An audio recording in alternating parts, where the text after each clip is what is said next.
Eres una carga. Vete de aquí. Esas fueron las palabras exactas que salieron de la boca de mi propio hijo Eduardo durante el almuerzo del domingo. 40 años. 40 años de mi vida trabajando como un burro para darle todo lo que necesitaba, y así me lo agradece. Me quedé ahí sentado, con el tenedor a medio camino hacia la boca, mirando a este hombre de 45 años que una vez fue mi pequeño niño. Teresa, su esposa, ni siquiera levantó la vista del plato. Como si fuera normal. Como si fuera natural que un hijo le hable así a su padre. Si ustedes alguna vez han sentido el puñal de la traición clavado por alguien a quien amaron más que a su propia vida, van a entender exactamente lo que sentí en ese momento. Papá, ya no puedes vivir aquí, continuó Eduardo, limpiándose la boca con la servilleta como si acabara de comentar el clima. Teresa está embarazada otra vez y necesitamos el espacio. Además, ya no contribuyes con nada. ¿No contribuyo con nada? Yo, Miguel Hernández, de 69 años, que levanté esta casa ladrillo por ladrillo con mis propias manos. Yo, que trabajé doble turno en la fábrica durante 20 años para que este ingrato pudiera estudiar en la universidad. Yo, que cuando murió mi Elena hace 3 años, me quedé callado cuando decidieron vender sus joyas para pagar gastos. Eduardo, murmuré, tratando de mantener la compostura, esta es mi casa también. Tu madre y yo la construimos juntos. Era tu casa, me interrumpió Teresa por primera vez, con esa sonrisa fría que siempre me ponía los pelos de punta. Pero las cosas cambian, Miguel. Ya no eres el mismo hombre que eras antes. No el mismo hombre. Como si el dolor de perder a mi esposa me hubiera convertido en algo menos que humano. Como si los 40 años que dediqué a esta familia no valieran nada porque ahora camino más lento y a veces olvido dónde puse las llaves. Mira, papá. Eduardo se inclinó hacia adelante, hablando como si le estuviera explicando algo a un niño pequeño. Ya hablamos con el hogar de ancianos San José. Tienen una habitación disponible. Es un lugar muy bonito, vas a estar bien cuidado. El hogar de ancianos. Me querían meter en un hogar de ancianos como si fuera un mueble viejo que ya no sirve. Mi corazón empezó a latir tan fuerte que pensé que se me iba a salir del pecho. No voy a ningún hogar, dije, y mi voz sonó más firme de lo que esperaba. Esta casa la pagué yo, la construí yo, y aquí está enterrado el corazón de tu madre en cada rincón. Eduardo suspiró como si estuviera hablando con un niño terco. Papá, no seas dramático. La casa está a mi nombre desde hace 2 años. Ya se te olvidó que tú mismo firmaste los papeles. Y ahí fue cuando el mundo se me vino abajo. Porque sí, yo había firmado esos papeles. Eduardo me había dicho que era solo por temas de impuestos y que así sería más fácil cuando algo me pasara. Nunca imaginé que los usaría para echarme de mi propia casa. Tienes hasta mañana para empacar tus cosas, dijo Teresa, levantándose de la mesa. El camión del hogar viene a las 2 de la tarde. Me quedé ahí sentado, viendo cómo la mujer de mi hijo recogía los platos como si acabara de decidir qué ver en la televisión. Eduardo ya se había ido a la sala, y podía escuchar el ruido del partido de fútbol. 40 años. 40 años de levantarme a las 5 de la mañana para ir a trabajar. 40 años de llegar a casa cansado, pero siempre con una sonrisa para mi familia. 40 años de sacrificar mis sueños, mis deseos, mi propia felicidad por darles a ellos una vida mejor. Y esto era lo que recibía a cambio. Me levanté lentamente de la mesa, mis piernas temblando no por la edad, sino por la rabia y la tristeza que me consumían por dentro. Caminé hacia mi habitación, la habitación que había compartido con Elena durante tantos años, y me senté en la cama. En la mesita de noche todavía estaba la foto de nuestra boda. Elena con ese vestido blanco que había cosido ella misma, y yo con mi único traje bueno, sonriendo como si el mundo entero nos perteneciera. Perdóname, mi amor, le susurré a la foto. Perdóname por no haber sabido proteger lo que construimos juntos. Pero en ese momento, mientras empacaba mis pocas pertenencias en una maleta vieja, algo dentro de mí se endureció. No iba a ir a ningún hogar de ancianos. No iba a dejar que me trataran como basura. Tomé el teléfono y marqué el número de mi hermano Rafael. Hacía meses que no hablábamos, pero él siempre había sido el único que realmente me entendía. ¿Miguel? Su voz sonó sorprendida al otro lado de la línea. Rafael, dije, y mi voz se quebró un poco. ¿Puedo ir a tu casa? Necesito hablar contigo. Sin preguntas, sin reproches, mi hermano menor me dijo, ven para acá, Miguel. Aquí tienes tu lugar. Al día siguiente, antes de que llegara el camión del hogar de ancianos, tomé mi maleta y caminé hacia la parada del autobús. Eduardo ni siquiera salió a despedirse. Pero lo que yo no sabía era que en la casa de Rafael me esperaba una verdad que cambiaría todo para siempre. El viaje en autobús hasta la casa de Rafael me dio tiempo para pensar en todo lo que había pasado. 3 horas mirando por la ventana, viendo pasar los campos que una vez conocí como la palma de mi mano, recordando al hombre que fui antes de convertirme en lo que Eduardo llamaba una carga. Mi nombre es Miguel Hernández, tengo 69 años, y durante 45 años trabajé como mecánico en el taller de don Armando. Empecé como aprendiz a los 16 años, con las manos llenas de callos y el corazón lleno de sueños. En ese entonces, mi papá me decía, Miguel, el trabajo honesto es lo único que nadie te puede quitar. Qué equivocado estaba. Conocí a Elena cuando tenía 22 años. Ella trabajaba como costurera en la fábrica textil del pueblo, y tenía una sonrisa que podía iluminar el día más oscuro. Me enamoré de ella desde el primer momento que la vi esperando el autobús con ese vestido azul que le quedaba tan bonito. Oiga, señorita, le dije ese día, con toda la valentía que pude reunir, ¿no le da miedo viajar sola tan tarde? Ella me miró con esos ojos marrones que después me acompañarían por los siguientes 43 años y me dijo, más miedo me da hablar con desconocidos que huelen a aceite de motor. Nos casamos 2 años después, en 1978. Fue una boda sencilla en la iglesia del pueblo, con mis ahorros de mecánico y el vestido que ella misma se cosió trabajando hasta altas horas de la noche. Mi mamá, que en paz descanse, lloraba de felicidad porque por fin su Miguel había encontrado una mujer buena. Rafael, mi hermano menor, fue mi padrino de bodas. Siempre fuimos muy unidos, a pesar de que él decidió irse a estudiar a la capital mientras yo me quedé en el pueblo. Rafael se hizo contador, se casó con una mujer de la ciudad, y aunque nos veíamos pocas veces al año, siempre mantuvimos esa conexión especial que tienen los hermanos que se criaron durmiendo en la misma cama. Elena y yo nos mudamos a una casita pequeña que rentábamos cerca del taller. Ella siguió trabajando en la fábrica hasta que quedó embarazada de Eduardo. Recuerdo ese día como si fuera ayer. Llegué a casa cansado, con las manos sucias de grasa, y ella estaba sentada en la cocina con una sonrisa misteriosa. Miguel, me dijo, tomando mis manos sucias entre las suyas, va a llegar alguien más a esta familia. Lloré como un niño, porque después de 3 años de matrimonio, ya habíamos perdido la esperanza de tener hijos. Los doctores decían que era difícil, que tal vez nunca pasaría, pero Elena siempre mantuvo la fe. Eduardo nació en 1981, y fue el bebé más hermoso que había visto en mi vida. Tenía los ojos de su mamá y mi nariz, que Elena siempre decía que era muy distinguida. Desde ese día, trabajé más duro que nunca. Dejé mi trabajo en el taller de don Armando y me independicé. Abrí mi propio taller con un préstamo que tardé 10 años en pagar. Nuestro hijo va a tener todo lo que nosotros no tuvimos, le prometí a Elena una noche, mientras él dormía en su cuna. Y cumplí esa promesa.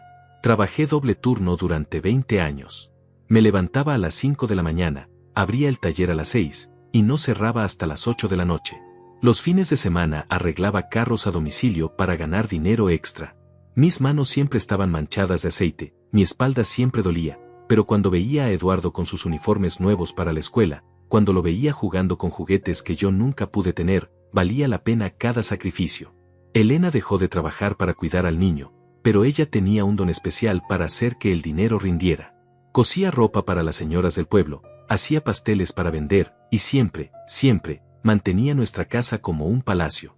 No importaba lo humilde que fuera, siempre estaba limpia, siempre olía a flores, siempre tenía esa calidez que solo una mujer como ella podía dar.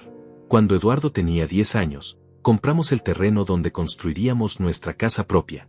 Elena había estado ahorrando cada peso durante años, guardando el dinero en una lata de galletas que escondía detrás de la harina. Cuando me mostró cuánto tenía, no podía creerlo. ¿Cómo hiciste esto?, le pregunté, contando los billetes con manos temblorosas. Una mujer que ama a su familia encuentra la manera, me dijo, dándome un beso en la mejilla. Construimos esa casa ladrillo por ladrillo, fin de semana tras fin de semana. Rafael venía desde la capital algunos domingos para ayudar. Eduardo, que entonces era solo un niño, cargaba los ladrillos pequeños y se sentía como el hombre más importante del mundo. Papá, me decía, cuando sea grande voy a tener un taller como el tuyo. Vas a tener algo mejor, mijo, le respondía, revolviéndole el cabello. Vas a estudiar, vas a ser un profesional. Vas a tener una vida más fácil que la mía. Esa casa se convirtió en nuestro orgullo. 3 habitaciones, 2 baños, una cocina amplia donde Elena podía cocinar para el ejército, y un patio donde Eduardo jugaba fútbol con sus amigos. En las tardes, cuando terminaba en el taller, me sentaba en el portal con Elena, tomando café y viendo cómo nuestro hijo crecía. Los años pasaron volando. Eduardo era un buen estudiante, no el mejor, pero lo suficientemente bueno para conseguir una beca parcial en la universidad. Yo pagué el resto trabajando incluso más duro.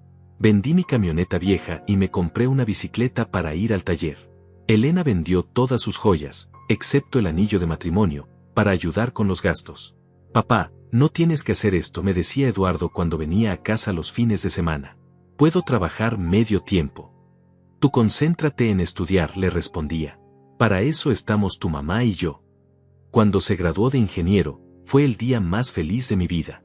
Elena lloró durante toda la ceremonia, y yo tenía el pecho tan inflado de orgullo que pensé que se me iba a reventar el corazón.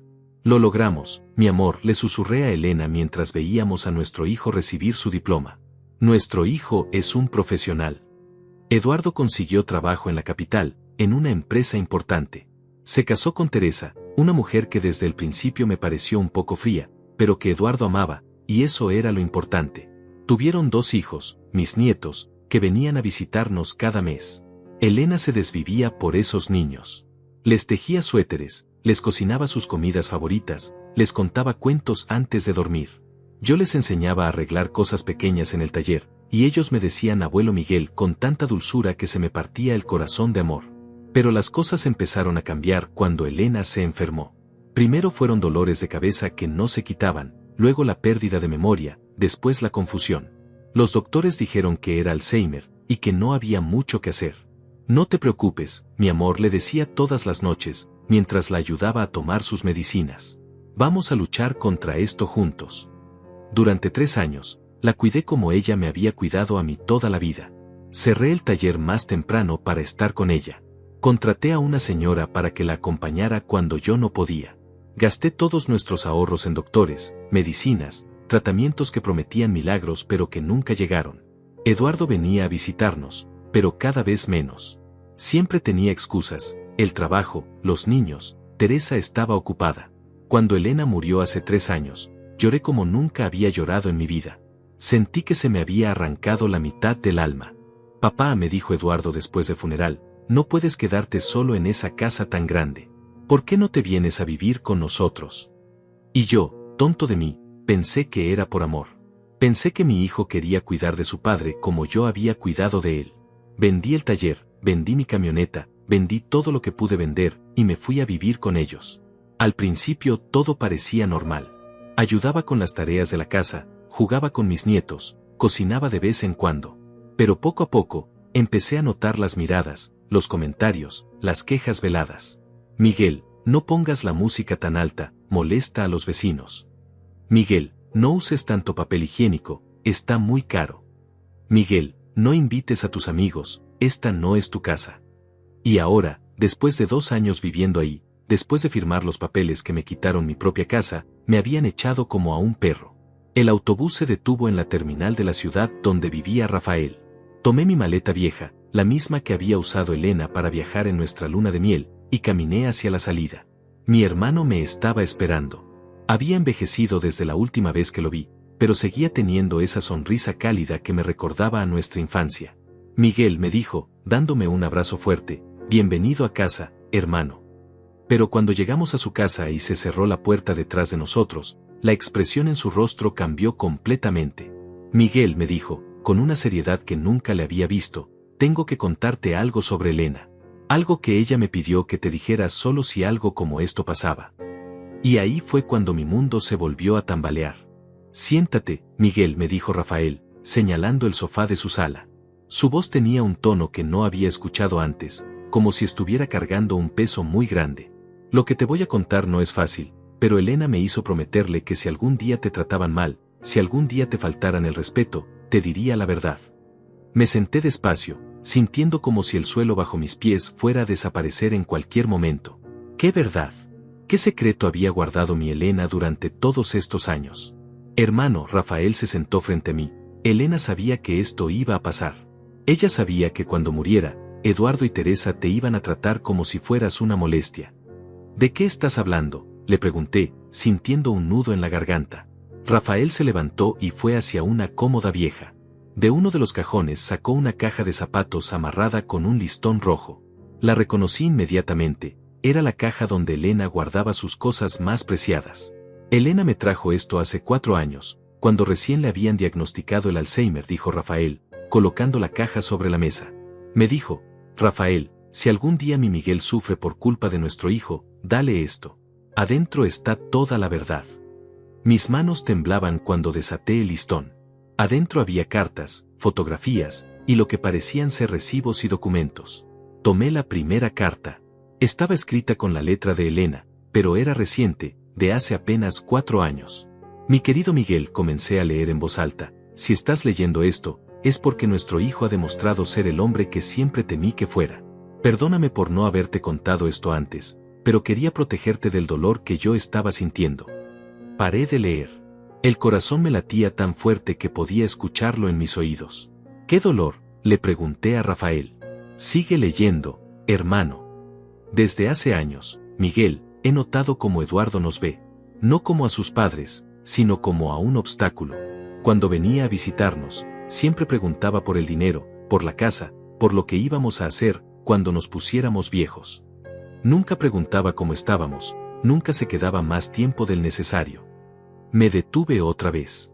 Esto no podía ser cierto. Eduardo era mi hijo, mi orgullo, el niño al que había criado con tanto amor. Elena documentó todo, me dijo Rafael suavemente. Sigue leyendo.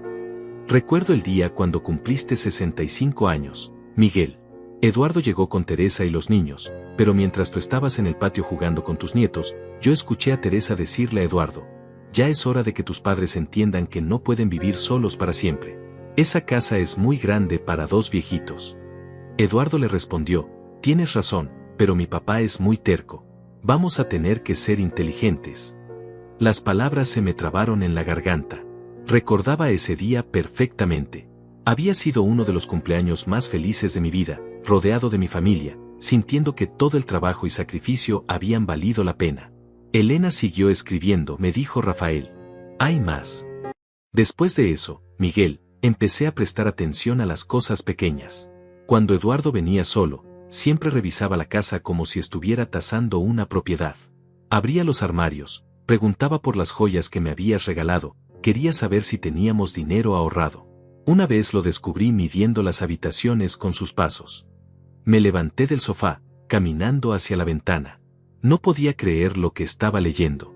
Mi hijo, mi propio hijo, había estado planeando todo esto desde hacía años. Miguel, la voz de Rafael me hizo voltear. Hay algo más. Elena no solo escribió cartas. Ella grabó conversaciones. ¿Cómo? ¿Recuerdas esa grabadora pequeña que le regalaste para que grabara las recetas de tu mamá? Elena la usó para grabar las visitas de Eduardo y Teresa. Especialmente las conversaciones que tenían cuando pensaban que ella estaba durmiendo o confundida por la enfermedad. Rafael sacó una grabadora vieja de la caja. Era la misma que le había comprado a Elena hacía años, cuando quería preservar las recetas familiares para las generaciones futuras. ¿Quieres escuchar?, me preguntó. Asentí, aunque todo mi cuerpo me decía que no estaba preparado para lo que iba a oír. Rafael presionó el botón de reproducir. Primero se escuchó estática, luego la voz de Elena, susurrando, 15 de marzo, 2022.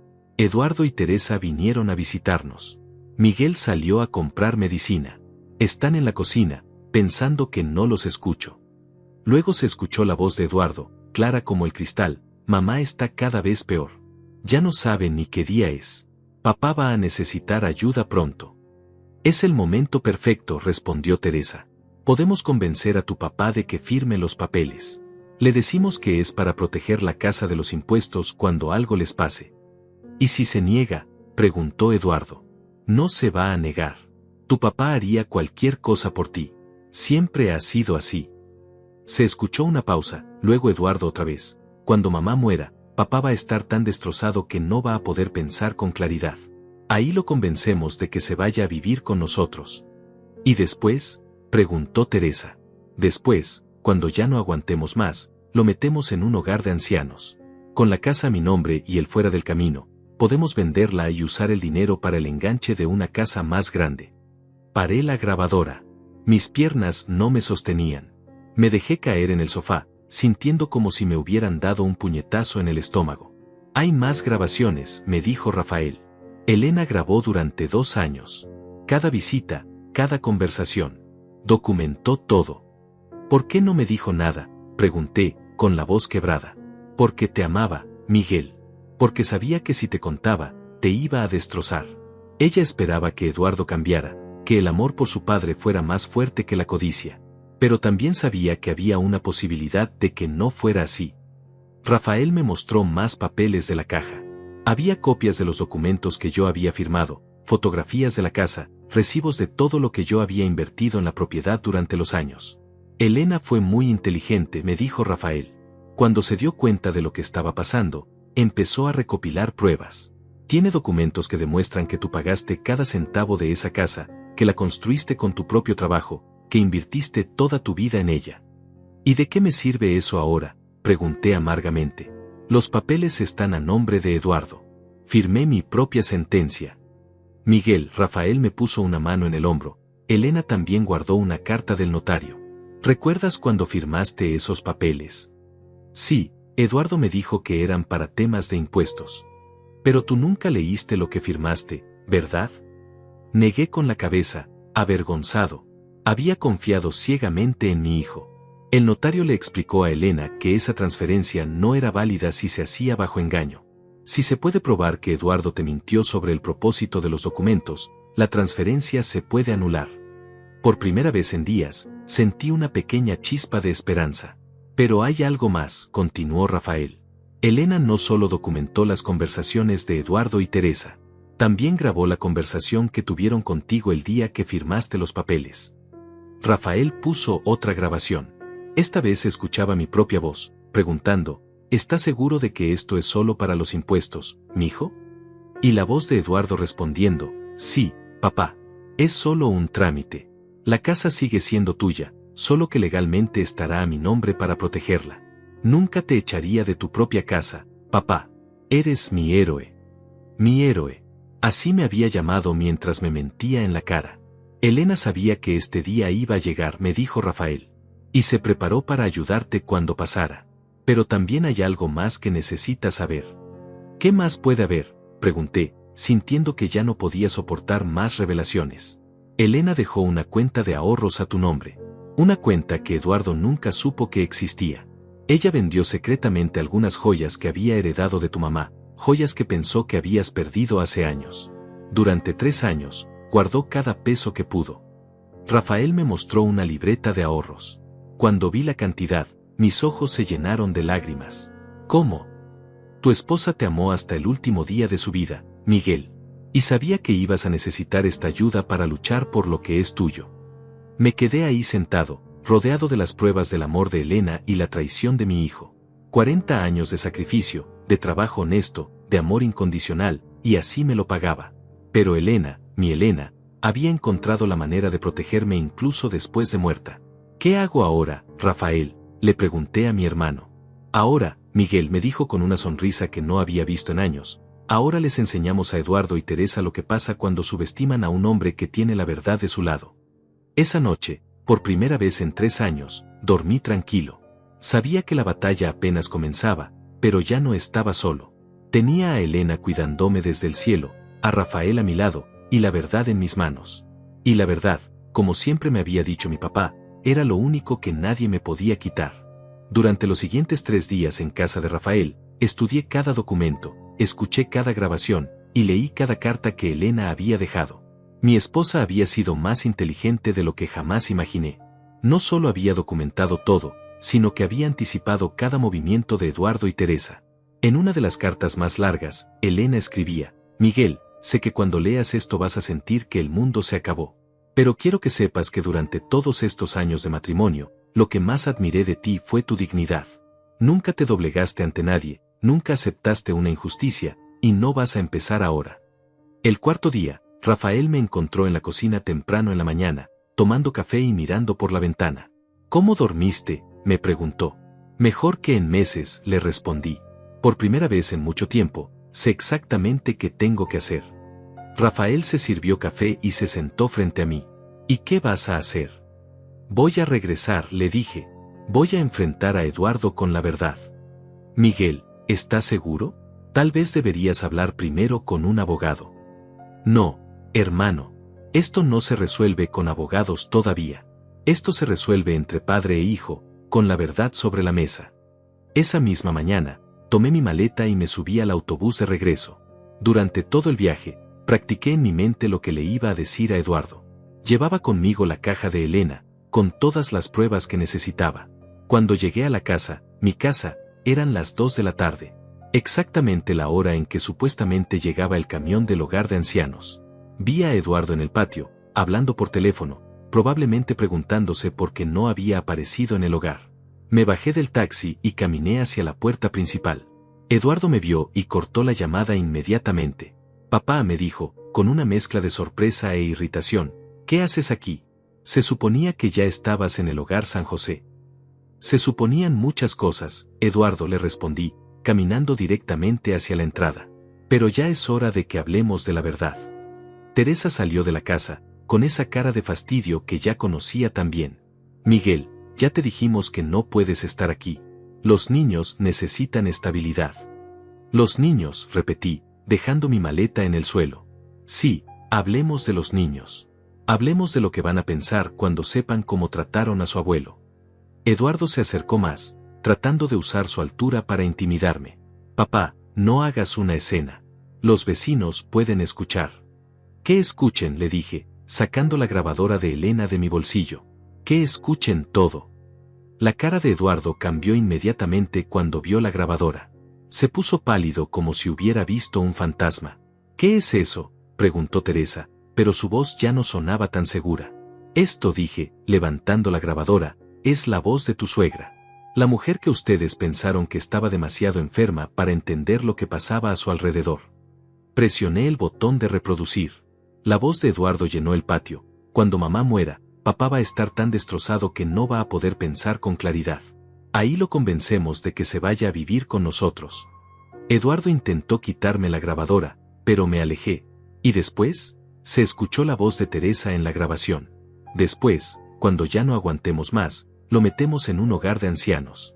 Con la casa a mi nombre y él fuera del camino, podemos venderla y usar el dinero para el enganche de una casa más grande. El silencio que siguió fue ensordecedor. Teresa miraba a Eduardo como si no lo conociera, y Eduardo me miraba a mí como si fuera un extraño. Papá, eso está fuera de contexto, balbuceó Eduardo. ¿No entiendes? ¿Fuera de contexto?, le grité, y mi voz resonó por todo el barrio. ¿Fuera de contexto? 40 años de mi vida trabajando para ti, y esto es lo que planificabas desde hace años. Saqué más grabaciones de mi bolsillo. ¿Quieres que reproduzca la del 15 de marzo del 2022? ¿O prefieres la del 8 de mayo, cuando le dijiste a Teresa que yo era una boca más que alimentar? Miguel, baja la voz, dijo Teresa, mirando nerviosa hacia las casas vecinas. La gente va a escuchar. ¿Qué escuchen?, grité más fuerte. Que escuchen cómo mi propio hijo planeó robarme mi casa y abandonarme como a un perro. La puerta de la casa de al lado se abrió. Doña Carmen, la vecina que conocía desde hacía 20 años, se asomó con curiosidad. Luego salió don Roberto del otro lado. En pocos minutos, había varios vecinos en sus portales, escuchando todo. Eduardo Hernández, dije, señalándolo con el dedo, le vas a explicar a doña Carmen cómo convenciste a tu padre de firmar papeles para proteger la casa de los impuestos, cuando en realidad era para robarle su propio hogar. Doña Carmen se llevó las manos a la boca. Conocía toda la historia de cómo yo había construido esa casa. Miguel, Eduardo intentó acercarse otra vez. Podemos hablar esto adentro, en familia. No, le grité. No hay nada que hablar en familia. La familia no miente, la familia no roba, la familia no abandona. Saqué la caja de Elena y la puse sobre el capó del carro de Eduardo. ¿Quieres saber qué más documentó tu madre antes de morir? ¿Quieres saber cuánto sabía de tus planes? Eduardo y Teresa se miraron, y por primera vez vi miedo real en sus ojos. Tu madre, continué, con la voz temblorosa de emoción, sabía exactamente qué tipo de hijo había criado. Y se preparó para protegerme de ti. Saqué los recibos y documentos que Elena había guardado. Aquí están todos los recibos de los materiales de construcción de esta casa. Aquí están las facturas del taller que vendí para pagar tus estudios. Aquí está la prueba de que cada peso invertido en esta propiedad salió de mi trabajo, de mis manos, de mi sacrificio. Papá, legalmente la casa está a mi nombre, dijo Eduardo, pero su voz ya no sonaba convincente. Legalmente, repetí, pero obtenida con engaño. Y eso, mijo, se llama fraude. Saqué la última carta de Elena y la leí en voz alta para que todos los vecinos escucharan. Si estás leyendo esto, Miguel, es porque nuestro hijo demostró ser exactamente lo que temía, un hombre sin honor, sin gratitud y sin amor real por su familia. Teresa comenzó a llorar, pero no de tristeza, sino de frustración y pánico. Miguel, dijo con voz suplicante, podemos arreglar esto. No tenías que irte. Podemos encontrar una solución. ¿Una solución? Me reí amargamente. ¿Como la solución del hogar de ancianos? ¿Como la solución de tratarme como un estorbo en mi propia casa? Me volteé hacia los vecinos que seguían escuchando. ¿Ustedes sabían que mi propio hijo me echó de la casa que yo construí?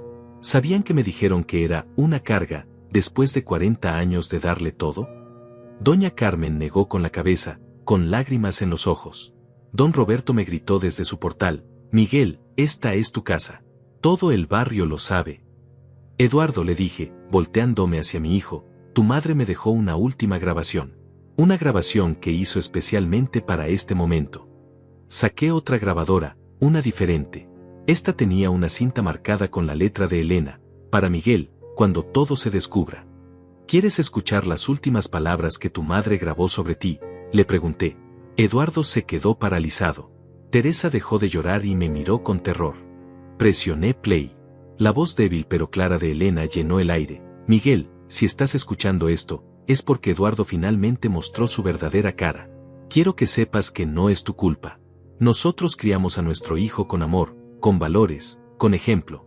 Si él eligió el camino de la codicia y la traición, esa fue su decisión, no nuestro fracaso como padres. Eduardo se sentó en las escaleras de la entrada, con la cabeza entre las manos. Pero también quiero que sepas, continuó la voz de Elena, que ya no estás solo en esta lucha. En la cuenta del Banco Central, bajo la clave que solo tú conoces, el día que nos casamos, hay suficiente dinero para que contrates al mejor abogado de la ciudad. Usa esa plata, Miguel. Lucha por lo que es tuyo.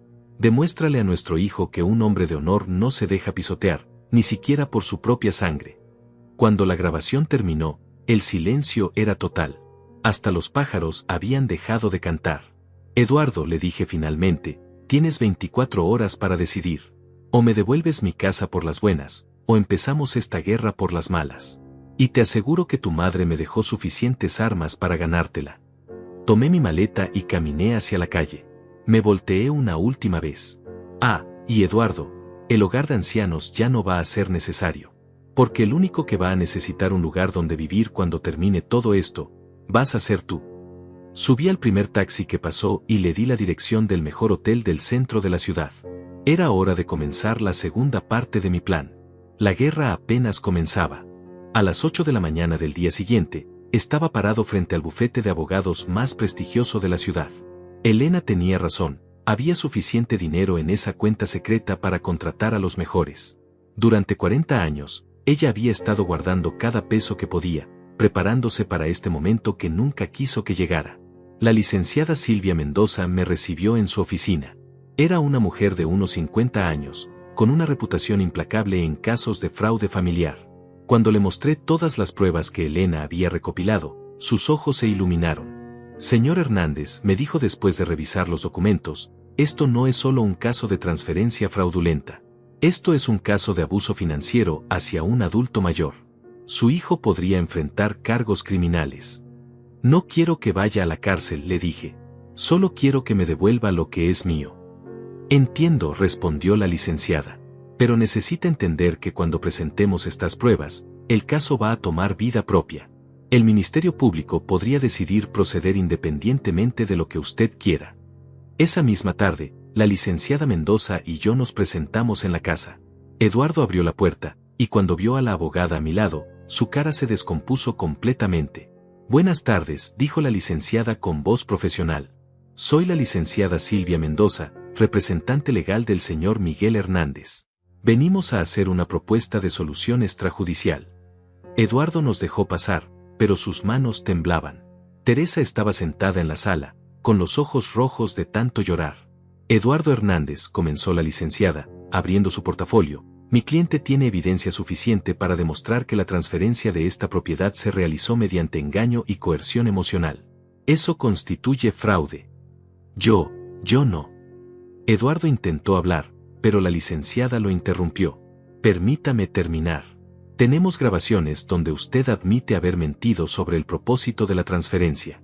Tenemos documentos que prueban que el señor Miguel Hernández invirtió el 100% del valor de esta propiedad. Y tenemos testimonios de vecinos que pueden confirmar la construcción y mejoras realizadas por mi cliente. La licenciada puso una carpeta sobre la mesa del comedor. Esta es la demanda que presentaremos mañana en el juzgado civil. Pero mi cliente, en su generosidad, está dispuesto a resolver esto sin llegar a tribunales. ¿Qué quieren?, preguntó Teresa con voz quebrada. Es muy simple, respondí yo, tomando la palabra. Quiero que Eduardo firme voluntariamente la reversión de la transferencia. La casa vuelve a mi nombre, y yo me comprometo a no presentar cargos por fraude. Eduardo se levantó del sofá como si tuviera resortes. Papá, pero nosotros invertimos dinero en esta casa también. Pagamos la remodelación del baño, el aire acondicionado. Eduardo, le dije con calma, ¿cuánto crees que gastaron en esas mejoras? ¿5,000 pesos? ¿10,000? Como 15,000, respondió Teresa. Me reí sin humor. Yo invertí más de 200,000 pesos en esta casa a lo largo de 20 años. Los documentos lo prueban. Si quieren, puedo pagarles los 15,000 por las mejoras, y quedamos a mano. La licenciada intervino, pero hay otro problema. Si vamos a juicio, el señor Eduardo podría enfrentar cargos criminales. El abuso financiero hacia adultos mayores es un delito grave. No queremos ir a la cárcel, murmuró Teresa. Entonces firmen, les dije. Devuélvanme mi casa, y esto se acaba aquí. Eduardo caminó hacia la ventana, mirando el patio donde una vez había jugado cuando era niño. Papá, me dijo sin voltear, ¿de verdad crees que yo haría esto por maldad? Yo solo quería asegurar el futuro de mis hijos. Eduardo, le respondí, sintiendo un dolor profundo en el pecho, ¿y qué hay del hombre que se sacrificó 40 años para asegurar tu futuro? ¿Ese hombre no merecía respeto en sus últimos años? Se volteó hacia mí con lágrimas en los ojos. Papá, yo no sabía que, no pensé que. No pensaste, lo interrumpí. Esa es la verdad. No pensaste en el dolor que me causarías. No pensaste en todo lo que había sacrificado por ti. Solo pensaste en lo que podías obtener. La licenciada puso los documentos de reversión sobre la mesa. Pueden firmarlo ahora, o nos vemos en el juzgado mañana. Ustedes deciden. Teresa fue la primera en acercarse a la mesa. Eduardo, firma. No podemos arriesgarnos a que vayas a la cárcel. Si firmo, dijo Eduardo, ¿dónde vamos a vivir? Tenemos 2 hijos. Ese, le dije, es tu problema ahora. Igual que fue mi problema cuando me dijiste que me fuera de mi propia casa. Eduardo tomó la pluma con manos temblorosas. Papá, después de esto, todavía voy a ser tu hijo. La pregunta me golpeó como un puñetazo. Lo miré a los ojos, este hombre de 45 años que una vez había sido mi pequeño niño, y sentí una mezcla de amor y decepción que nunca podré describir. Eduardo, le dije, siempre vas a ser mi hijo. Pero ahora tienes que demostrar qué tipo de hombre eres. Si aprendes de esto, si cambias, si me pides perdón de verdad, tal vez podamos reconstruir lo que se rompió. Eduardo firmó los documentos. Cada firma sonaba como un clavo en un ataúd. Cuando terminó, la licenciada revisó los papeles y los guardó en su portafolio. Estos documentos serán registrados mañana. Para el viernes, la casa estará legalmente de vuelta a nombre del señor Miguel. Teresa abrazó a Eduardo, ambos llorando. Sus 2 hijos, mis nietos, estaban en el cuarto de atrás, probablemente escuchando todo sin entender completamente lo que pasaba. ¿Cuándo nos tenemos que ir?, preguntó Teresa. Tienen 1 mes, les dije. 1 mes para encontrar otro lugar. Es más tiempo del que me dieron a mí. La licenciada y yo nos dirigimos hacia la puerta. Cuando estaba a punto de salir, Eduardo me llamó. Papá. Me volteé. Lo siento, me dijo, y por primera vez en años, su voz sonaba como la del niño que una vez había sido. De verdad lo siento. Lo sé, mijo, le respondí. Pero, lo siento, no borra el daño. Solo el tiempo y las acciones pueden hacer eso. Salí de la casa caminando derecho, con la dignidad intacta. Por primera vez en meses, sentía que podía respirar completamente. Esa noche, en mi habitación del hotel, llamé a Rafael. ¿Cómo fue?, me preguntó. Elena tenía razón sobre todo, le dije. Hasta el final, ella me siguió cuidando. ¿Y ahora qué vas a hacer? Miré por la ventana del hotel hacia las luces de la ciudad. Ahora voy a volver a mi casa, hermano. Y voy a vivir mis últimos años con la frente en alto, sabiendo que no me dejé pisotear por nadie. ¿Y Eduardo? Suspiré profundamente. Eduardo va a tener que aprender a ser un hombre de honor. O no va a tenerme en su vida. Al día siguiente, cuando los documentos fueron registrados oficialmente, volví a mi casa. Nuestra casa. La casa que Elena y yo habíamos construido con amor, trabajo y sacrificio. Me senté en el portal donde tantas tardes había tomado café con mi esposa, y por primera vez desde su muerte, sentí que ella estaba conmigo. Lo logramos, mi amor, le susurré al viento. Defendimos nuestro hogar. Pero la historia no terminaba ahí. Porque aunque había recuperado mi casa, todavía faltaba la parte más importante, decidir si podía perdonar a mi hijo, y si él podía ganarse de vuelta mi respeto. Esa decisión llegaría pronto, pero por primera vez en mucho tiempo, la tomaría desde una posición de fuerza, no de debilidad. Como Elena siempre me había enseñado, la dignidad no se negocia. 3 semanas después de haber recuperado mi casa, estaba organizando las cosas de Elena cuando encontré algo que me dejó completamente helado. Al fondo de su armario, detrás de unas cajas viejas, había un sobremanila grueso con mi nombre escrito en su letra. Para Miguel, solo ábrelo si Eduardo no aprende la lección. Adentro había documentos que jamás imaginé que existían. Elena no solo había estado grabando las conversaciones de Eduardo y Teresa durante los últimos años de su vida. Había estado investigando, como una detective privada, cada movimiento sospechoso de nuestro hijo. La primera carpeta contenía estados de cuenta bancarios. Eduardo había estado retirando dinero de una cuenta que supuestamente era para los gastos médicos de Elena. En total, más de 50,000 pesos que habían desaparecido durante los 2 años de enfermedad de mi esposa. 50,000 pesos, murmuré, mirando los números. Ese dinero se suponía que era para los mejores doctores, para tratamientos especializados, para medicinas importadas. Eduardo siempre me decía que era muy caro, que él estaba cubriendo la diferencia de su propio bolsillo. La segunda carpeta era aún peor. Elena había conseguido copias de mensajes de texto entre Eduardo y Teresa. Los había impreso y guardado, con fechas y horas. Tu papá ya firmó los papeles. En 1 año máximo lo tenemos en el hogar y vendemos la casa. Eduardo, 15 de abril de 2023. ¿Ya averiguaste cuánto vale la propiedad? Teresa, 16 de abril de 2023. El tasador dice que unos 300,000. Con esa plata podemos comprar algo en el norte de la ciudad. Eduardo, 16 de abril de 2023. Perfecto. Mientras más rápido saquemos al viejo, mejor. Teresa, 16 de abril de 2023. Mis manos temblaban leyendo esos mensajes. El viejo. Así me llamaban mientras planeaban robarme. Pero lo que más me impactó fue la tercera carpeta. Elena había contratado secretamente a un investigador privado para seguir a Eduardo. Las fotografías mostraban algo que me partió el corazón. Eduardo y Teresa habían estado visitando casas en venta en barrios exclusivos, usando mi nombre como referencia crediticia. En una de las fotografías, Eduardo estaba parado frente a una mansión, sonriendo y señalando hacia las ventanas, como si ya fuera suya. La fecha en la foto era solo 2 semanas después de que Elena muriera. 2 semanas. No había esperado ni 2 semanas después del funeral de su madre para empezar a planear cómo gastar el dinero de la venta de mi casa. El investigador había incluido un reporte detallado. Eduardo le había dicho al agente inmobiliario que su padre anciano pronto estaría en un asilo, y que la propiedad familiar saldría al mercado en los próximos meses. Mi papá ya está muy confundido, había dicho Eduardo según el reporte. Es mejor para todos que esté en un lugar donde lo cuiden profesionalmente. Elena había subrayado esa frase con tinta roja y había escrito al margen: Miguel, nunca has estado confundido ni un solo día. Esto es pura maldad. La última carpeta contenía algo que no esperaba. Elena había grabado en video una conversación entre Eduardo y un abogado especialista en capacidad mental de adultos mayores. Puse el DVD en mi vieja televisión. La imagen era borrosa, pero el audio era claro. Eduardo estaba en una oficina elegante, hablando con un hombre de traje. Doctor Martínez, decía Eduardo en el video, mi padre está empezando a mostrar signos de deterioro mental. A veces no recuerda cosas, se confunde con las fechas. El doctor tomaba notas. Ha sido evaluado por un geriatra.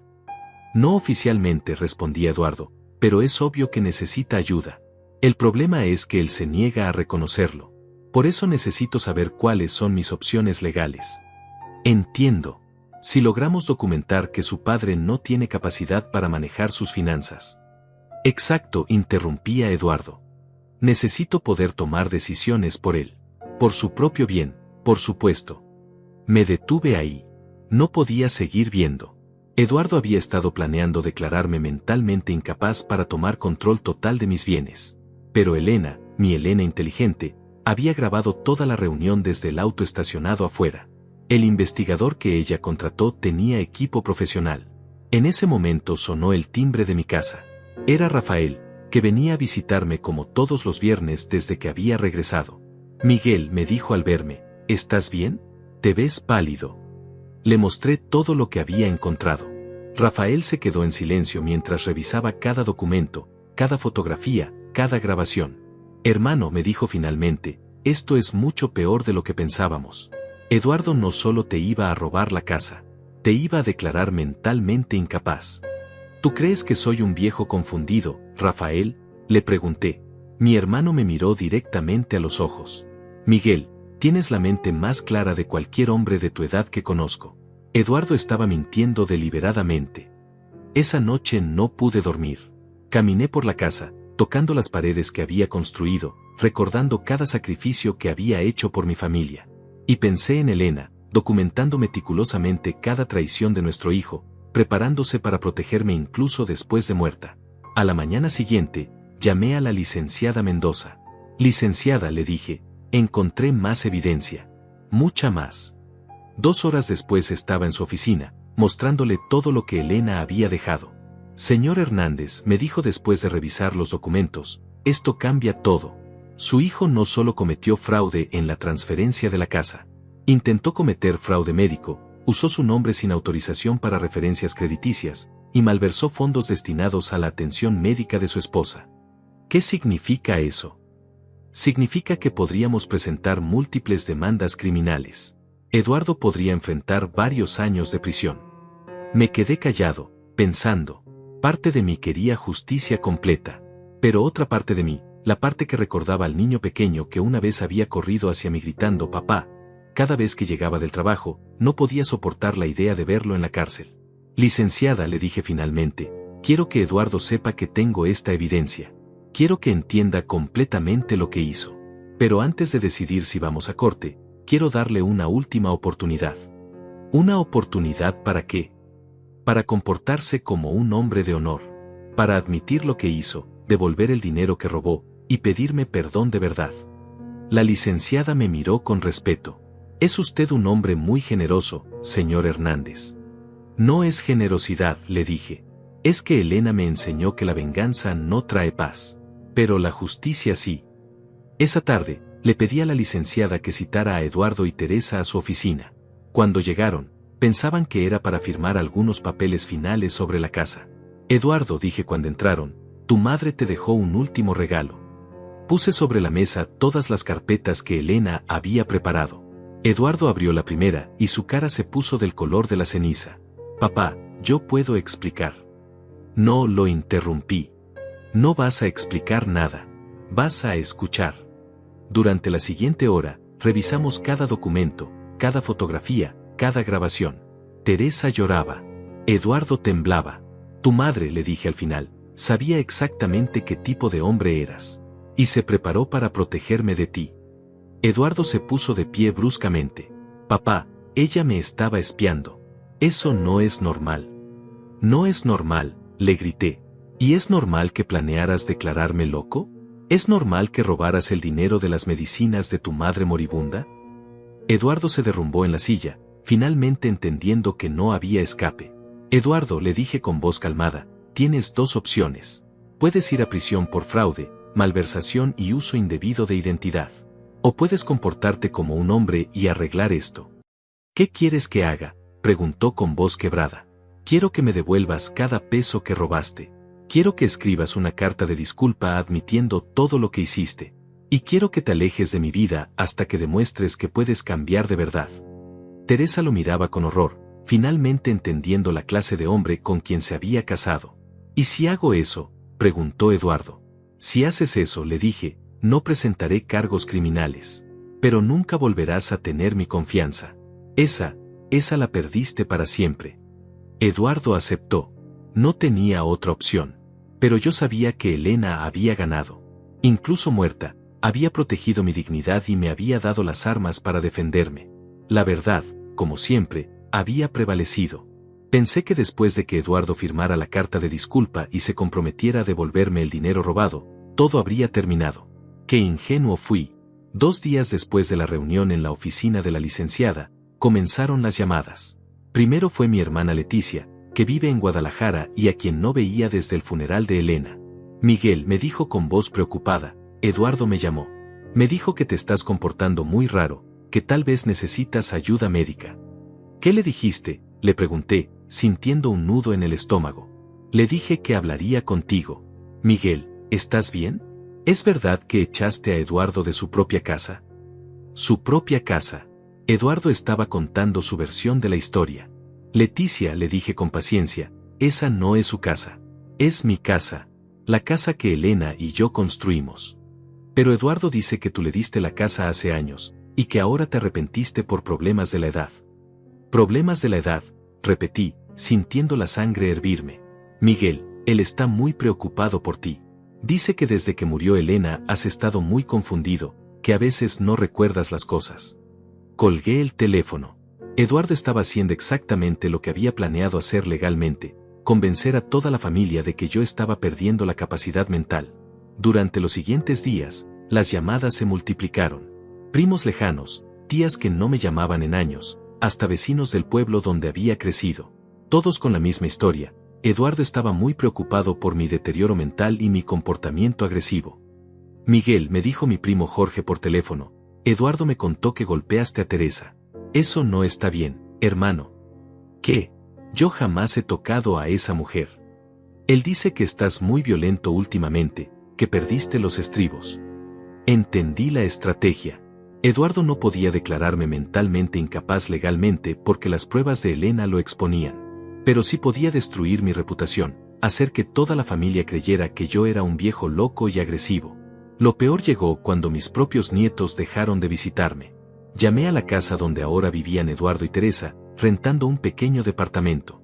¿Puedo hablar con los niños?, le pregunté a Teresa cuando contestó. Miguel, me dijo con voz fría, los niños están muy confundidos por todo esto.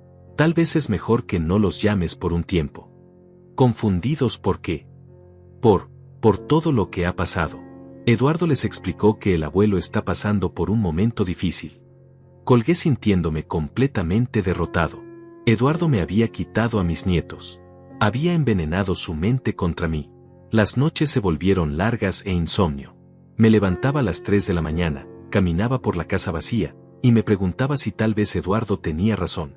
Tal vez si estaba perdiendo la cabeza. Tal vez si era un viejo amargado que había malinterpretado todo.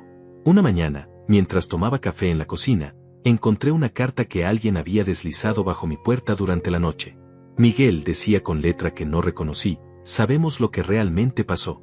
Tu hijo es un mentiroso. Una familia que te aprecia. ¿Quién había escrito eso? ¿Cómo sabían lo que estaba pasando? Esa tarde, mientras regaba las plantas del patio que Elena había cuidado tanto, escuché voces del otro lado de la cerca. Era doña Carmen, mi vecina, hablando con otra señora. Y ahora Eduardo anda diciéndole a todo mundo que su papá se volvió loco, decía doña Carmen. Pero yo conozco a Miguel desde hace 20 años. Ese hombre tiene la mente más clara del barrio. ¿Tú crees que es mentira?, preguntó la otra señora. Por supuesto que es mentira. Yo vi cuando echaron a Miguel de su propia casa. Yo escuché todo lo que gritó Eduardo ese día. Ese muchacho es un sinvergüenza. Me quedé ahí parado, del otro lado de la cerca, sintiendo que no estaba completamente solo. Pero la presión psicológica era terrible. Eduardo había comenzado una campaña sistemática para aislarme. Llamaba a todos mis conocidos, contándoles historias sobre mi supuesto deterioro mental. Llegó incluso a llamar al doctor Ramírez, mi médico de toda la vida. Miguel, me dijo el doctor cuando fui a mi cita regular, Eduardo vino a verme. Está muy preocupado por ti. ¿Qué te dijo? Que has estado teniendo episodios de confusión, que a veces no reconoces a la gente, que te has vuelto paranoico. Doctor, le dije, mirándolo directamente a los ojos, ¿me ve confundido? ¿Me ve paranoico? El doctor me examinó cuidadosamente. Hicimos todas las pruebas cognitivas. Revisó mi presión, mi memoria, mi coordinación. Miguel, me dijo al final, tienes la mente más clara que muchos hombres de 50 años. No sé por qué Eduardo diría esas cosas. Porque está tratando de hacerme quedar como loco para justificar lo que me hizo. El doctor frunció el ceño. ¿Qué te hizo? Le conté toda la historia. Le mostré los documentos que Elena había dejado. El doctor se quedó callado durante mucho tiempo. Miguel, me dijo finalmente, quiero que sepas que voy a documentar oficialmente que no tienes ningún problema cognitivo. Y si Eduardo sigue diciendo lo contrario, le voy a exigir que traiga pruebas médicas. Esa noche me sentí un poco mejor, pero la campaña de desprestigio continuó. Eduardo era inteligente.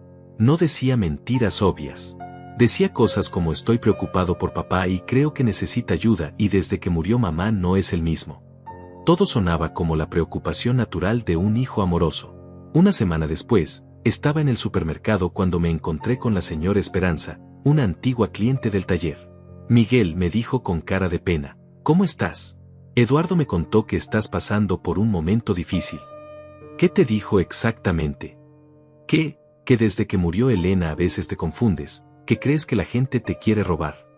Señora Esperanza, le dije con cansancio, ¿me ve confundido? ¿Me ve paranoico? Ella me miró con atención. No, Miguel, te ves igual que siempre. Entonces, ¿por qué Eduardo diría esas cosas? Fue entonces cuando me di cuenta de que tenía que contraatacar. No podía dejar que Eduardo destruyera mi reputación con mentiras. Esa noche, busqué en las cosas de Elena hasta encontrar lo que necesitaba, una grabadora pequeña que había olvidado en la última caja. Era similar a las que ella había usado para documentar todo. Elena había dejado una última grabación en esa máquina. Una grabación que había hecho para mí, sabiendo que este momento llegaría. Miguel, decía su voz débil pero clara, si estás escuchando esto, es porque Eduardo está tratando de hacerte quedar como loco. Yo sabía que lo haría. Por eso quiero que sepas que en la gaveta secreta de nuestro armario hay una llave. ¿Una gaveta secreta? En 40 años de matrimonio, nunca había sabido de ninguna gaveta secreta. La llave abre una caja de seguridad en el Banco Nacional. Número 247. Ahí adentro está mi regalo final para ti, la prueba definitiva de que Eduardo ha estado mintiendo sobre tu salud mental desde hace años. Mi corazón empezó a latir fuerte. ¿Qué más había descubierto Elena? Miguel, continuaba su voz, cuando veas lo que está en esa caja, vas a entender que la guerra apenas está comenzando. Pero también vas a entender que ya tienes todo lo que necesitas para ganar. Encontré la llave exactamente donde Elena había dicho. Era pequeña, de bronce, escondida detrás de una foto nuestra de la luna de miel.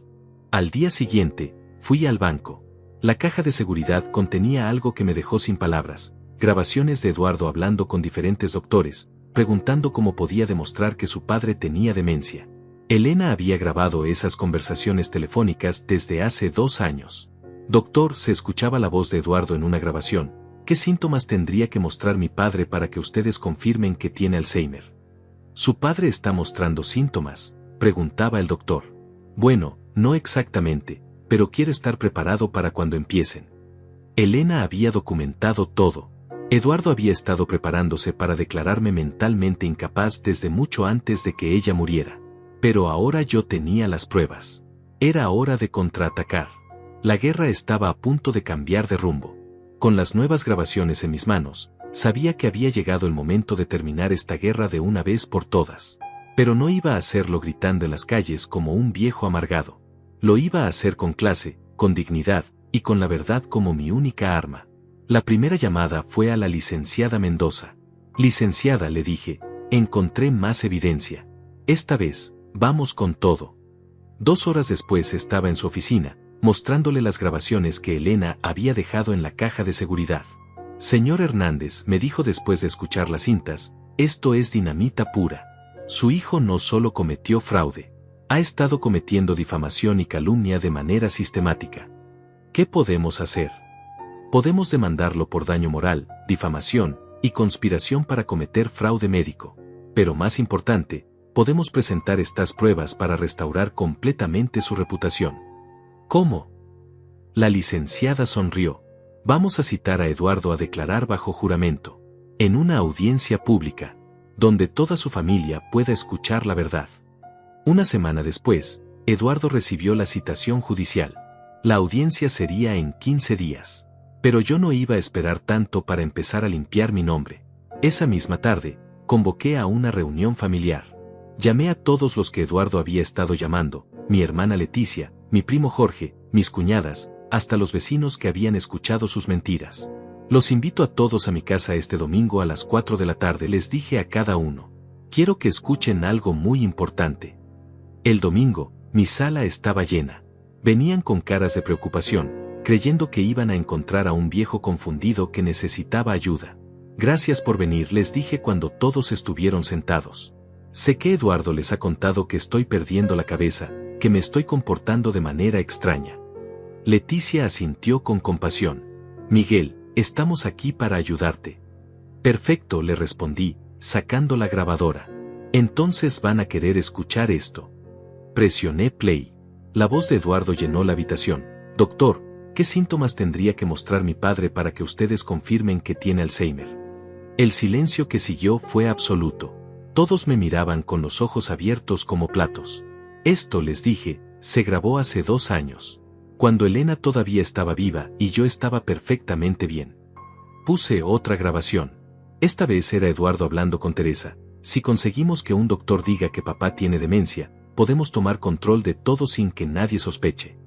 Leticia se llevó las manos a la boca. Jorge negó con la cabeza, incrédulo. Hay más, continué, sacando las carpetas que Elena había preparado. Aquí están todas las pruebas de cómo Eduardo planeó robarme mi casa, declararme mentalmente incapaz, y quedarse con todo lo que Elena y yo trabajamos durante 40 años. Durante la siguiente hora, les mostré todo. Los recibos del dinero robado de las medicinas de Elena. Los mensajes donde llamaban el viejo mientras planeaban echarme. Las fotografías de Eduardo viendo casas para comprar con el dinero de la venta de mi propiedad. Cuando terminé, Leticia estaba llorando. Jorge tenía los puños cerrados de la rabia. Miguel, me dijo Leticia, perdóname. Eduardo me mintió. Me hizo creer que... No tienes que pedirme perdón, le dije. Eduardo es muy convincente cuando quiere ser. Por eso Elena documentó todo. ¿Qué vas a hacer?, preguntó Jorge. Voy a hacer lo que Elena me enseñó, defender la verdad. Al día siguiente, llamé al doctor Ramírez y le pedí un favor especial. Doctor, le dije, quiero que haga una evaluación cognitiva completa, con testigos. Y quiero que los resultados sean públicos. ¿Para qué, Miguel? Para demostrar de una vez por todas que no tengo ningún problema mental. El doctor aceptó. La evaluación se realizó en presencia de 2 médicos especialistas, la licenciada Mendoza y Rafael como testigo familiar. 3 horas de exámenes exhaustivos. Memoria, coordinación, razonamiento lógico, capacidad de juicio. Todo. Señor Hernández, anunció el doctor Ramírez al final, usted tiene la capacidad cognitiva de un hombre de 50 años. No hay absolutamente ningún signo de deterioro mental. ¿Y eso lo va a poner por escrito?, le pregunté. Ya está escrito, me dijo, mostrándome un documento oficial. Y una copia va al archivo médico público, como usted pidió. Con el certificado médico en una mano y todas las pruebas de Elena en la otra, llegó el día de la audiencia judicial. Eduardo entró a la sala con un abogado que se veía caro. Tenía la arrogancia de alguien que todavía creía que podía manipular la situación. Su señoría, comenzó mi licenciada, vamos a demostrar que el demandado ha cometido un patrón sistemático de fraude, difamación y conspiración contra mi cliente. Durante las siguientes 2 horas, presentamos cada grabación, cada documento, cada prueba que Elena había recopilado. Eduardo se iba poniendo más pálido con cada revelación. Señor Eduardo Hernández, le dijo el juez cuando llegó su turno de testificar, niega usted haber dicho que su padre tenía problemas mentales. Eduardo miró a su abogado, buscando ayuda. Yo estaba preocupado por él. Niega haber consultado con múltiples médicos sobre cómo demostrar demencia en una persona sana. Yo no. Eso fue. ¿Niega haber planeado quedarse con la propiedad de su padre mediante engaño? Eduardo se quebró. Su señoría, yo solo quería proteger los intereses de mi familia. ¿Mintiendo sobre la salud mental de su padre? Yo, sí, señor. El juez dictó sentencia inmediatamente. Eduardo tenía que devolver todo el dinero robado, más daños punitivos por difamación. Además, tenía que publicar una disculpa pública en el periódico local, admitiendo que había mentido sobre mi capacidad mental. Y señor Hernández, le dijo el juez a Eduardo, quiero que entienda que si vuelve a hacer declaraciones falsas sobre la salud de su padre, enfrentará cargos criminales por difamación agravada. Cuando salimos del juzgado, Eduardo me esperaba en las escaleras. Papá, me dijo, y por primera vez en meses su voz sonaba realmente quebrada, ¿me puedes perdonar? Lo miré durante un largo momento. Este hombre que una vez había sido mi pequeño niño, que había llevado en mis hombros, que había enseñado a andar en bicicleta. Eduardo, le dije finalmente, el perdón no se pide, se gana. ¿Qué tengo que hacer? Tienes que convertirte en un hombre de honor. Tienes que demostrar con acciones, no con palabras, que puedes cambiar. Y tienes que ganarte el respeto de tus propios hijos, porque ellos también merecen un padre del cual puedan estar orgullosos. Eduardo asintió, con lágrimas en los ojos. ¿Y mientras tanto? Preguntó. Mientras tanto, le dije, vas a mantenerte alejado de mí hasta que demuestres que mereces estar en mi vida.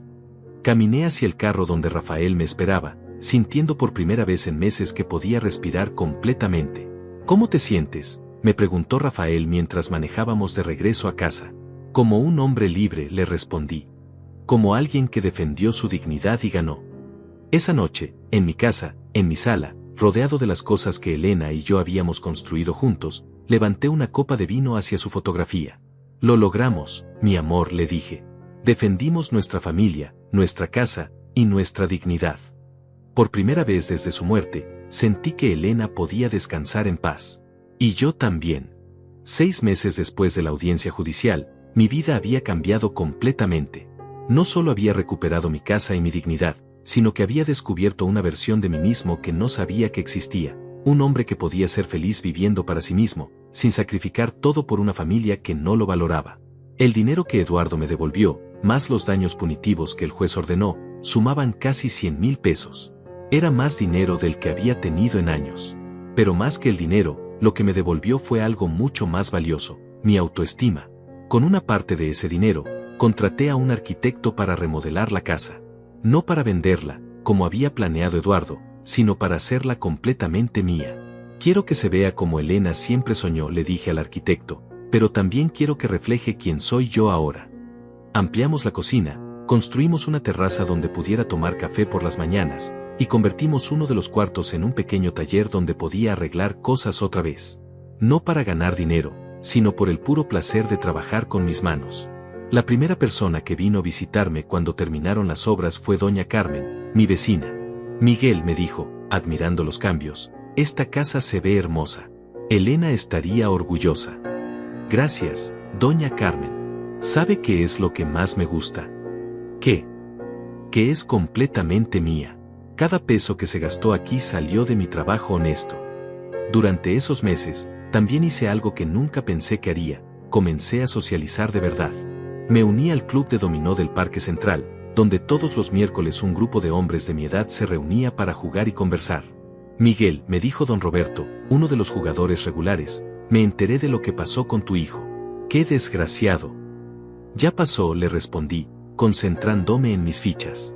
Ahora estoy enfocado en vivir mi vida. ¿Y no extrañas tener familia cerca? Don Roberto, le dije, mirándolo a los ojos, la familia verdadera no es la que comparte tu sangre, es la que comparte tus valores. Era cierto. Rafael venía a visitarme cada fin de semana. Leticia había vuelto a llamarme regularmente, pidiendo perdón una y otra vez por haber creído las mentiras de Eduardo. Jorge y otros primos me invitaban a reuniones familiares, tratándome con un respeto que no había sentido en años. Pero la sorpresa más grande llegó cuando menos la esperaba. Un sábado por la mañana, mientras regaba las plantas del patio, escuché la voz de un niño del otro lado de la puerta. Abuelo Miguel. Era la voz de mi nieto menor, David, de 8 años. Corrí hacia la puerta y cuando la abrí, ahí estaban mis 2 nietos, solos. ¿Qué hacen aquí?, les pregunté, preocupado. ¿Dónde están sus papás? Nos escapamos, me dijo Mario, el mayor, de 12 años. Queríamos verte. Los dejé entrar y les serví leche con galletas, como hacía Elena cuando eran pequeños. Abuelo, me dijo David, ¿es verdad que papá te hizo cosas malas? La pregunta me partió el corazón. ¿Cómo le explicas a un niño de 8 años que su padre había traicionado a su abuelo? David, le dije, sentándome a su altura, a veces los adultos cometemos errores. Errores muy grandes. ¿Como cuando yo rompo algo y miento?, preguntó. Sí, pero mucho más grandes. Mario, que era más grande y entendía mejor las cosas, me miró directamente. Abuelo, nosotros escuchamos cuando papá hablaba por teléfono. Decía cosas feas de ti. ¿Qué tipo de cosas? Que estabas loco, que no sabías lo que hacías. Pero nosotros sabemos que no es verdad. Me quedé callado, sintiendo una mezcla de tristeza y orgullo. Mis nietos, a pesar de todo lo que Eduardo había tratado de meterles en la cabeza, sabían la verdad. ¿Ustedes me creen que estoy bien de la cabeza?, les pregunté. Por supuesto, gritó David. Tú me enseñaste a armar mi bicicleta. Una persona loca no puede hacer eso. Nos reímos juntos, y por primera vez en meses, sentí que tenía familia de verdad. Los llevé de regreso a su casa esa tarde. Eduardo me abrió la puerta con cara de susto cuando vio a los niños conmigo. ¿Qué hacen aquí?, le preguntó a los niños. Fuimos a visitar al abuelo, dijo Mario con valentía. Y queremos seguir visitándolo. Eduardo me miró, confundido.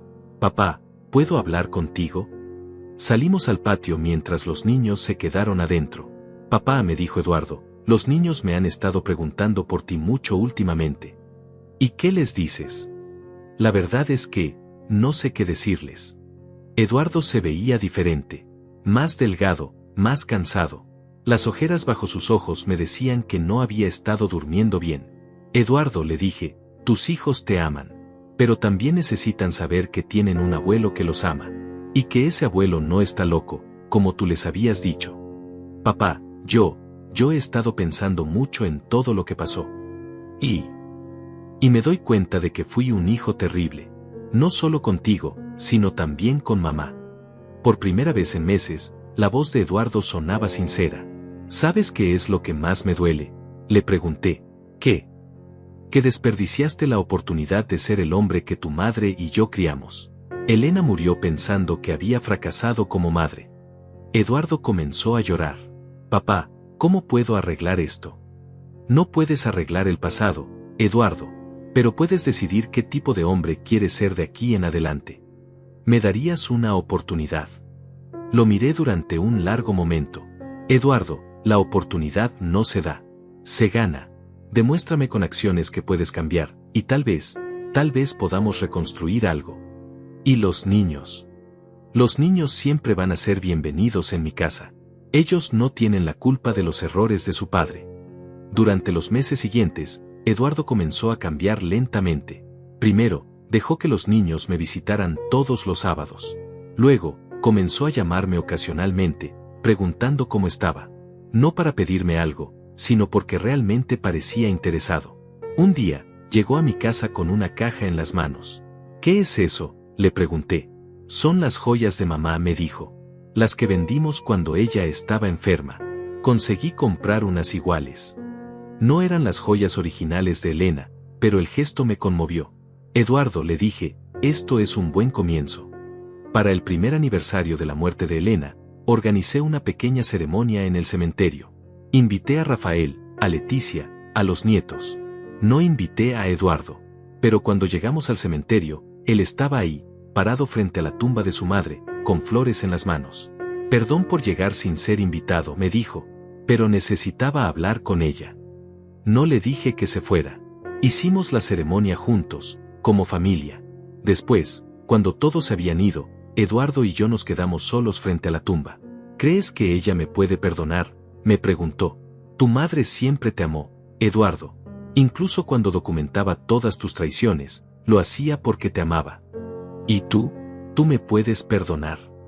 Eduardo, le dije, el perdón es un proceso. No es algo que pasa de un día para otro. Pero lo que sí te puedo decir es esto: si sigues demostrando que puedes ser un hombre de honor, si sigues siendo un buen padre para mis nietos, si sigues respetando la memoria de tu madre, entonces sí, tal vez algún día podamos ser padre e hijo otra vez. Hoy, un año después de toda esa pesadilla, puedo decir que encontré algo que nunca pensé que tendría: paz. Mi casa es mía. Mi dignidad está intacta. Mis nietos me visitan y me aman. Tengo amigos verdaderos que me respetan. Y Eduardo está aprendiendo lentamente a ser el hombre que Elena y yo siempre esperamos que fuera. Todas las tardes, cuando el sol se pone, me siento en la terraza que construí y tomo café, igual que hacía con Elena. Y aunque ella ya no está físicamente, siento su presencia en cada rincón de esta casa que defendimos juntos. Porque al final de cuentas, eso es lo que aprendí de toda esta experiencia: no se trata del dinero, no se trata de las propiedades, no se trata de ganar o perder. Se trata de defender tu dignidad. Se trata de no permitir que nadie, ni siquiera tu propia familia, te trate como menos de lo que eres. Se trata de recordar que el respeto no se hereda, se gana. Y se trata de entender que, a veces, la mayor demostración de amor que puedes dar es no permitir que alguien se aproveche de ti. Elena me enseñó eso, incluso después de muerta. Y por eso, cada noche, antes de dormir, le doy las gracias. Gracias, mi amor, le susurro a su fotografía, por enseñarme que un hombre de valor nunca se rinde. Y mañana será otro día para vivir con dignidad. Porque eso es lo que hacen los hombres de honor: siguen adelante, con la frente en alto, sin importar lo que la vida les ponga en el camino.